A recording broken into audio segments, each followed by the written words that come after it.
Welcome back to the Rick Smith Show. Now, here is Rick Smith.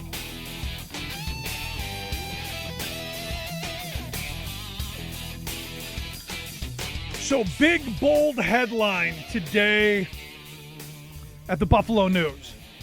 Big, bold headline. Catholic Health spending tens of millions of dollars. Tens of millions to keep Mercy Hospital operating amid strike. They go on and talk to the CEO because they're going on strike, and they've brought in this Michigan staffing company. They brought in a scab company to replace the nurses who are on strike. And the CEO said, this Mark Sullivan, he says it's tens of millions of dollars we're spending, but it's to take care of those patients that we need to take care of, because now he cares about the patients.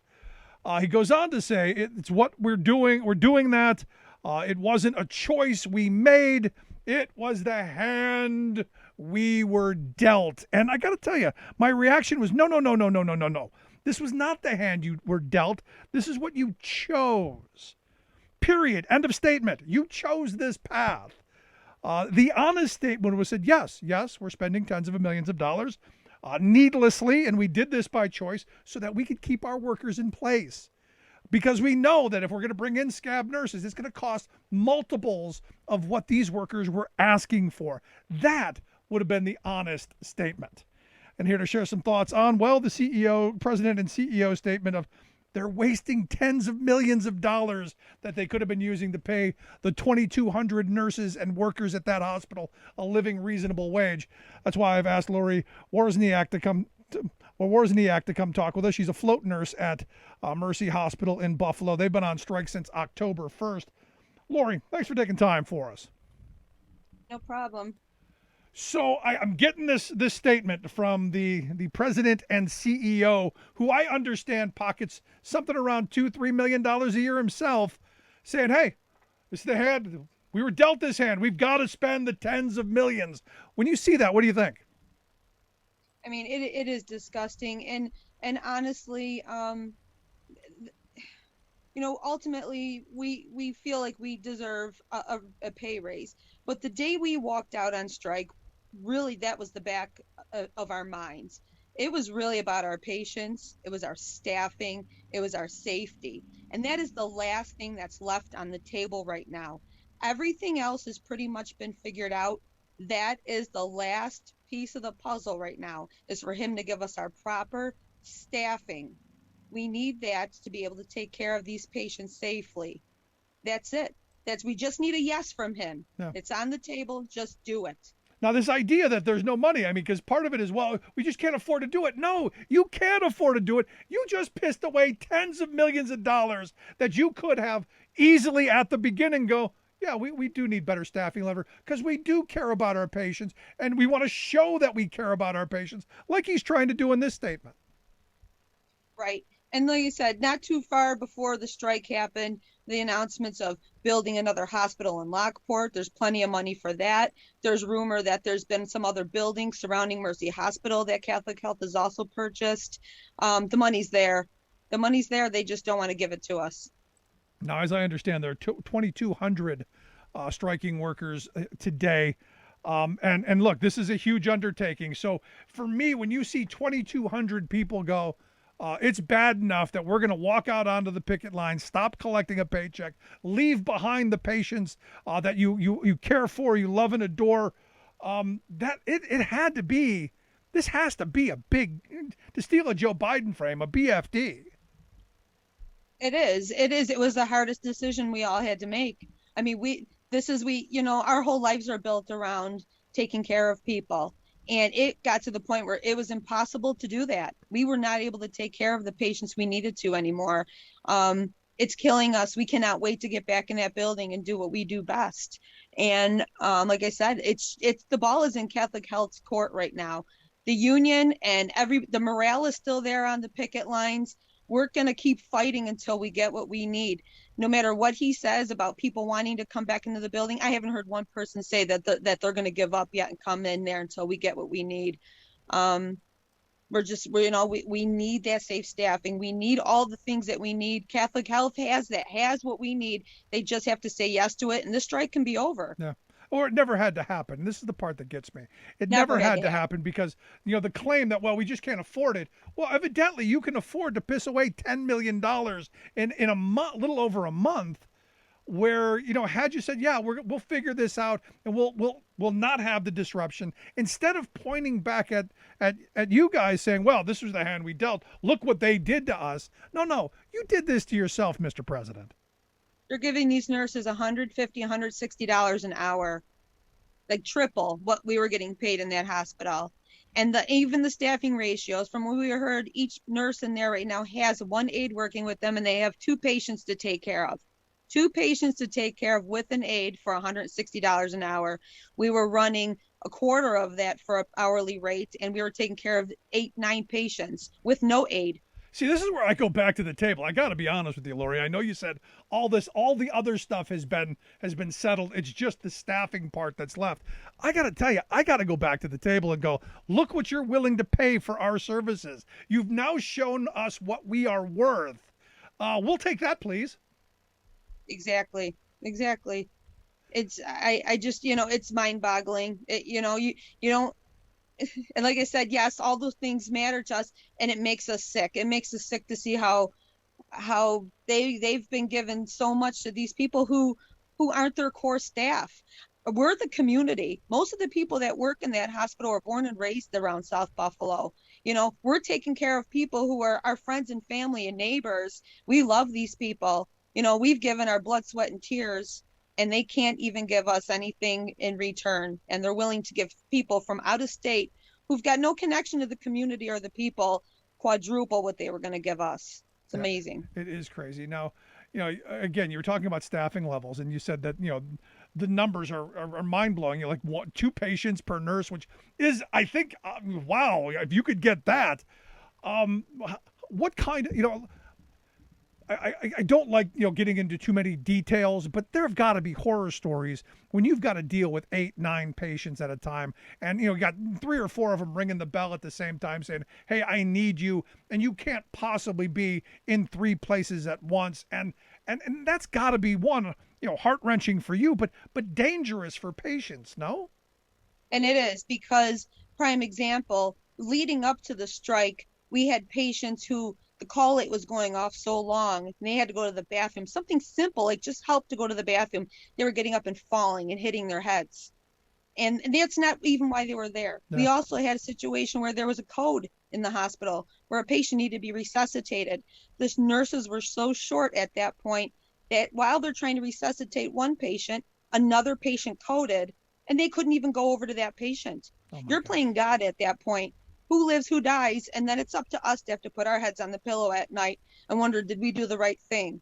And management didn't care. They didn't care. It's our nursing license that we fought so hard to earn that we're putting at risk to lose, so that this hospital is constantly making a profit.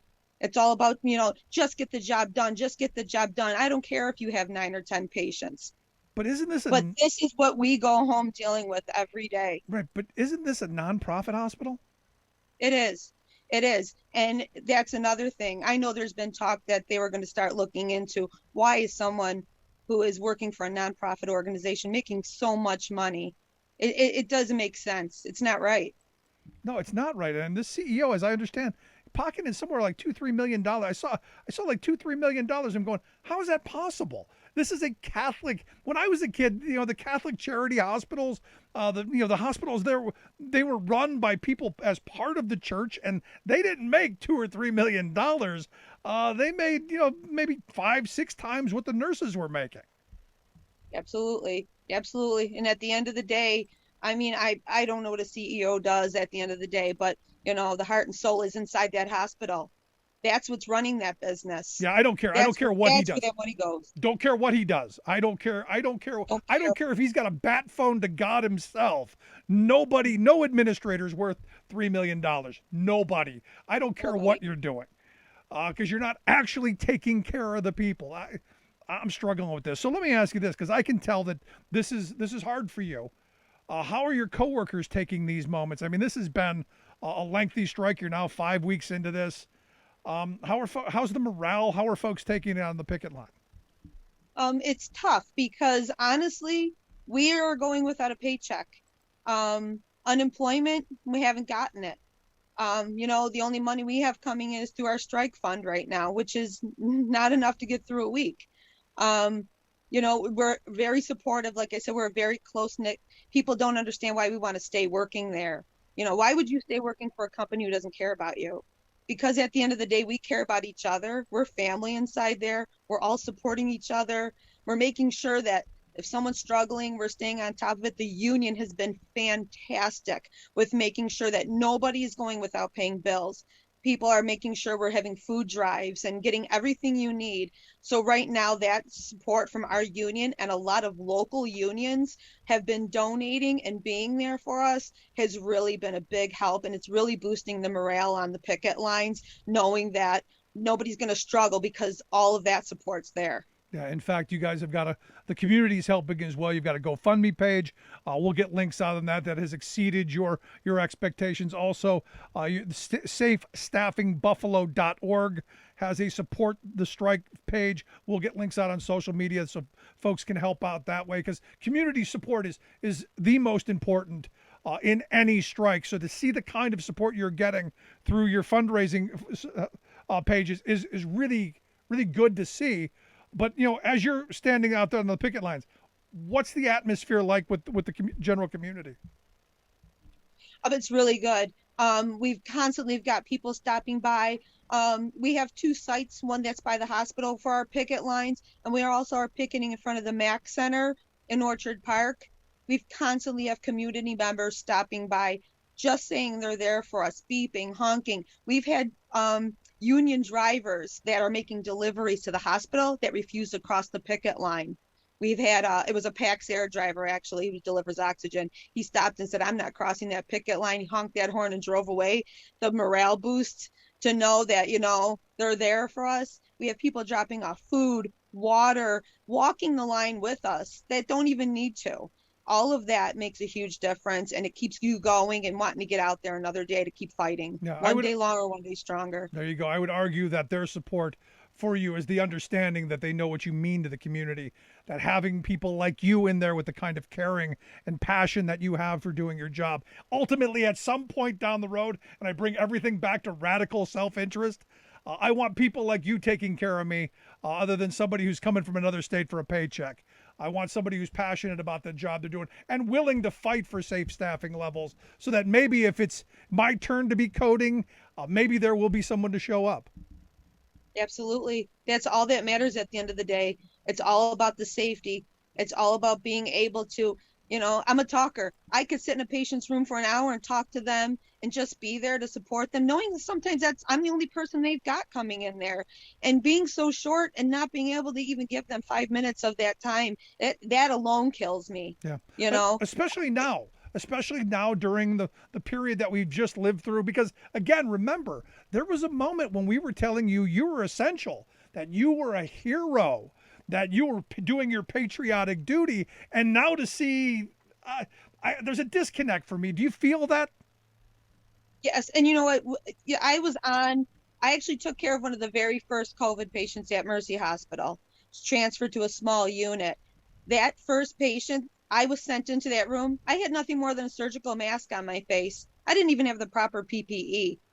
It was days later that they started giving me the right stuff. Then my floor that I worked on was shut down and turned completely COVID. We were left to the dogs at that point. We were wearing PPE for 12 hours. We were the only ones that the patients were seeing. Dietaries just delivered trays at the end of the floor. We had to pass them. Lab wasn't coming anymore to draw blood work from them. We had to do it all. Patients were dying. Nobody was there except us. We even donated. There came a time where I actually went and volunteered to even go over to St. Joe's for a while.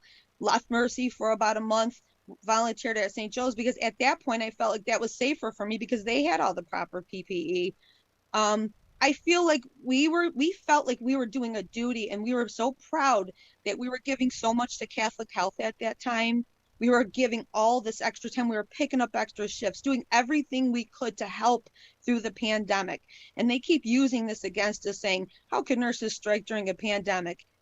We fought so hard. And we got gave so much to this hospital. We still can't believe that they won't give us back now. And it has nothing to do with the pandemic, but You would think that they would give us a little bit more for all the sacrifices we made for them too. I think it has everything to do with the pandemic. The fact that you weren't prepared for it, that you didn't have the safe staffing level, that you didn't get the right training when you needed it, that you didn't have the stuff there. This is a management problem more than anything, because look, you were heroes. You were essential. You showed up and answered the call. And look, you're going to carry those stories of all of the people who came through there for the rest of your life. And that's, I got to tell you, that means something. It does, I think that's what hurts. It hurts more than anything. And then being cut off from our health insurance now, I don't know, there's not much more they can take away from us, but we're not going to stop fighting. They messed with the wrong group of people. We're Buffalo born and bred. They're not going to they're not taking our pride away from us. So let me ask you, how can folks help? Ultimately, we want this to end quickly. All of us do. I know you do. I know your coworkers do. I know the community wants it. And it's one person, really. One person could end this tomorrow and save another tens of millions of dollars more over the next couple of weeks by simply going, yeah, we believe we should have safer staffing levels. Look, I've come across it myself. My father-in-law, who passed away years ago, like you said, going to the bathroom. They left him on the toilet for 45 minutes because there was nobody to help him. And ultimately, a member of the family had to go sit with him, for his entire time. That's not how this system should work. So one guy controls all this. What can we do to push him in the direction that needs to happen? I know there's a board that works with him. They're all in charge of making this decision. We've been putting a little bit of pressure this last week on some of the board members that work, and they're involved in a lot of community businesses. We've been getting information out to Wegmans, and the vice president of Wegmans is on the board, and I know we've been kind of pushing issues with there. All these people are going to help make these decisions and push him to make the right decision. We just need him to say yes to safe staffing. That is it. Once he says yes to the safe staffing and we get our staffing ratios, the strike will be over. That is it. End of story. End of story. SafeStaffingBuffalo.org, the website. Check that out. Also, we'll get links out to the GoFundMe page and how you can help support Lori and her brothers and sisters there on the picket line. Lori, I appreciate the time. Great talking with you. Keep up the fight one day longer. Thank you so much. Good stuff. The best to them. Again, SafeStaffingBuffalo.org. Quick break. Right back after this. Stick around. You're listening to The Rick Smith Show. We're working people. Come to talk.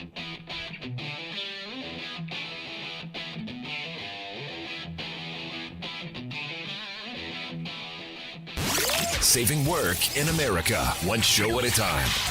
The Rick Smith Show.